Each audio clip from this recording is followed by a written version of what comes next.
Now that I've introduced you to the first meeting and kind of how that goes and the flow of it, talked about a bunch of other things. Let's break down what this meeting should look like. And I've got this breakdown right here, all the way to step 8. I kind of want to relate it to this video I did with Becky. If you want to watch that, you're welcome to. You are allowed to open up this link and actually take a look at it. But yeah, let's just break down what this meeting should do. But to reiterate one more time, it's a conversation, rapport, back and forth. How are you? I'm good.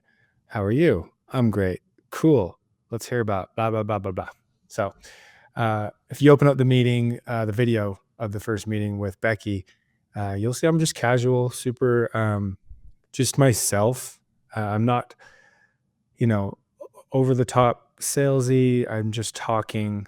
The nice thing is we do have a little rapport at the beginning where I ask her about the sunscreen event that I was at, and I had never met her, but she was there, and the owner of that event referred me to her. So that's where I started with that start with recognition, and that's kind of the beginning of it, right? Start with some rapport, find some common ground in some shape or form. For example, I did a pitch, one of these meetings with Cotopaxi, which I'm thinking of putting up on this. That was a tough one for sure. She was a tough close. Right out of the gate, we had she knew that I had come from Nomadic, and they're a bad company, they're a competitor.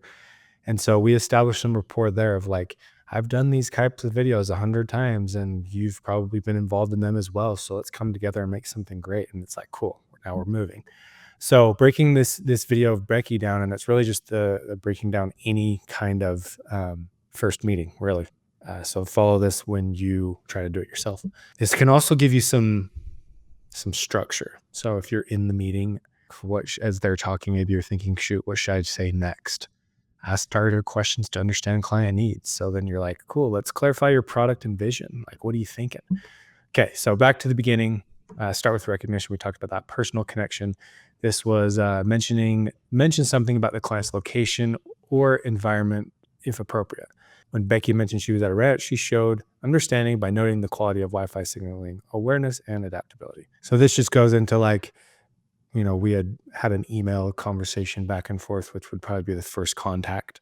Sorry, that would be part of the first pitch / first contact. And so I knew she was out at her ranch. And so I knew that she didn't have Wi-Fi, which is why she didn't have her video on. So we talked about that. It's just small talk, right? Then I jump right into, what does she need? I'd love to hear more about what she has going on. She starts by just talking about what she's dealt with. And, she talks about the pain points she's dealt with, which has been that she's hired videographers, photographers in the past. Quality's come back poor. And I know also that most people, what happens is they hire filmmakers and it's not even about the quality. It's just about the process of just the reliability of working with a filmmaker. In the creative space, it's really hard to find business-minded creators where they're like, there's integrity, they're going to be trustworthy, they're going to be on time. I'm not saying that creatives aren't those. It's just different to a business owner. And so putting these kinds of things in place for a creative, bringing processes and creative together, super important because you're working with business people. Back to number 2, we're asking targeted questions about the client's needs.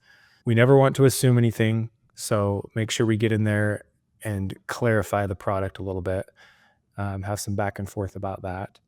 This will build trust, which is great. And then by identifying the current pain points, I'm able to understand what the exact problem is that I'm trying to solve, right? We want to make sure we're priming them for the pitch that's to come. So we already know we're going to fix those issues that she's expressed, but having her bring those out early and us kind of acknowledging those will bring our close home even easier when it comes to that. Number 3, present Tyson Media as a unique in-house solution. So after she's explained her product and her pain points, then we're like, cool, well, that's perfect because we offer solutions to all that. So I'm going to describe Tyson Media's long-term collaborative model, which is priming her for, look, if you work for us, maybe just do one project with us, but we want to make sure that we're going to make this a long-term relationship. And we talk about how we like to be, we make sure that we're super collaborative. Um, we work hand in hand with clients to learn their style, create cohesive content, and build a relationship that feels like an in-house team rather than an outside contractor.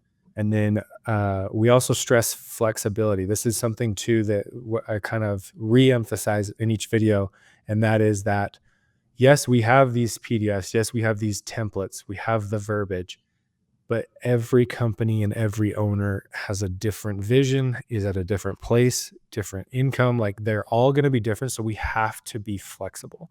So we're going to stress flexibility. We're going to talk about, hey, this might not be right for you, but we do this. And we're willing to work with you and maneuver. And they just, it feels good because they feel heard and they want to make sure that we're not just here's our package and we're going to sell you. So yes, we have the 6-month onboarding process, but maybe they just want to try us out, especially if we see potential with this client that could build into something great. Offer a single video, a single project just quickly, just to get that relationship started and to prove out what you're saying. So be flexible. Number 4, communicate expertise in content and strategy. Highlight content creation and platform knowledge. So this is where we're going to really talk about how we're a pro, right? We're going to express our knowledge and we're going to talk about the content creation that we offer.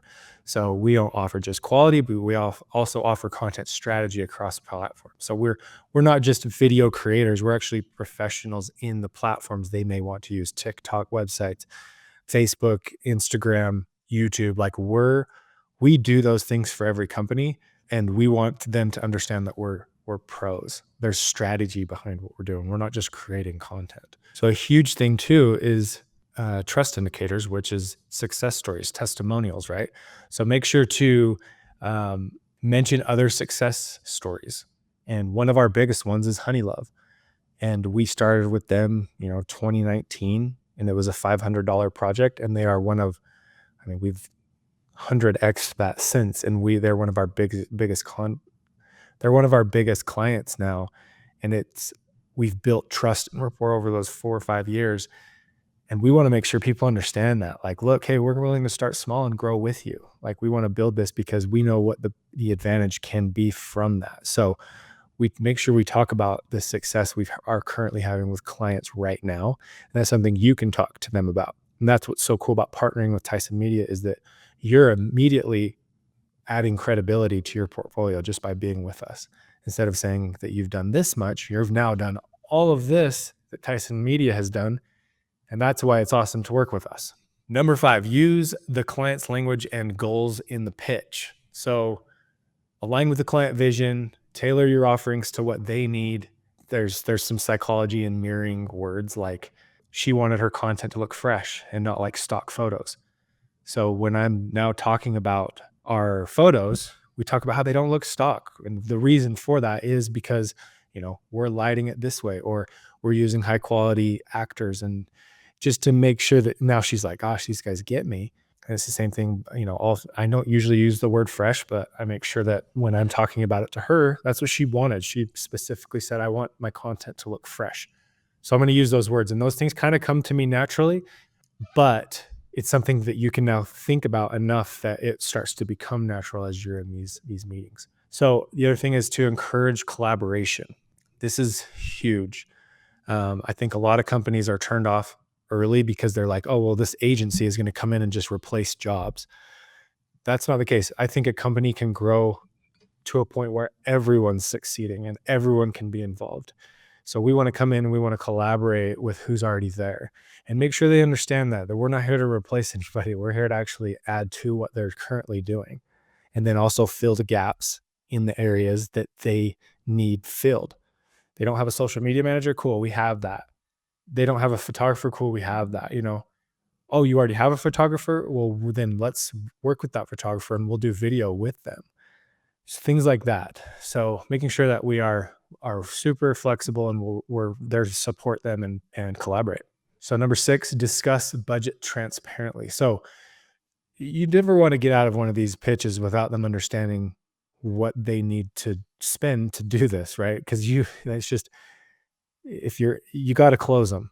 And if there's no money involved, which is the hardest thing to talk about for anyone that's pitching or closing, you got to talk about the money. So be transparent. suggest budget options, which I'll go into more of this later. But basically, you're going to talk about how Tyson Media structures payment, and it's different from company to company. Sometimes we're super strict retainer, and we explain why that can help them and what they need. And then there's just like project to project hourly based, because every retainer is really built off hours. So we break it down clear down to hours. And we can even be transparent on how that works with a partner if you're partnering with us, and how that works for Tyson Media as well, and why there's a benefit in that pricing. And then if you're not partnering with us and you're just trying to do this on your own, you can use our pricing, build out your own packages, and try to be as flexible with those packages as possible based on what the companies need. And then we want to make sure we're setting expectations for growth and scale, because you don't want to get yourself stuck in a corner of it's like, I only charge this much. And then you grow with them and it's like, you're now like, crap, why did I only charge that much? It's like, hey, look, if we're going to grow, there's going to be more people, we're going to expand, your budget's going to have to grow with us. So make sure to suggest a starting point and then offer options of scaling as you guys work together down the long haul. Number 7, mention added value with Tyson Media's in-house facilities. So there's a lot more that we have if you are partnered with us, and this would be the same if you're not. Like, you've got more things to offer, I hope. Make sure you touch on those things. So if you were to partner with us and you're local, or maybe you wanted people to fly in, we are a fully equipped studio in Lehi, Utah, and we have an LED wall, which is like very unique, right? We have a psych wall. We have all this equipment. We have capabilities of doing a lot of things that one filmmaker can't do on their own, right? They would go rent a studio or they would go rent equipment. We have those things, and that's a benefit of using Tyson Media, is the client and yourself gets access to those things as they work with us. So they're getting more for their money because they're not having to add to the budget. This is actually part of them working for us, and we will work that into the price that they have, the budget they have every month, or the retainer that they want to pay. Number 8, and on a high note, invite next steps. This is crucial.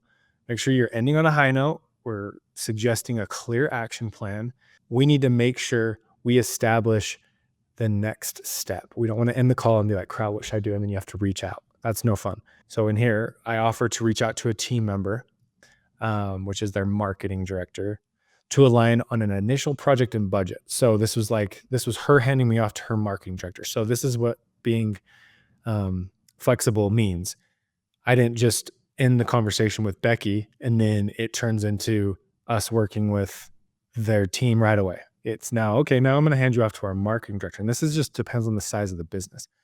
So then I had a meeting with the marketing director and we said, hey, this is the budget that me and Becky talked about. These are things that she wanted fresh content. She doesn't want to look stock. Like, how do I accomplish those things with you guys?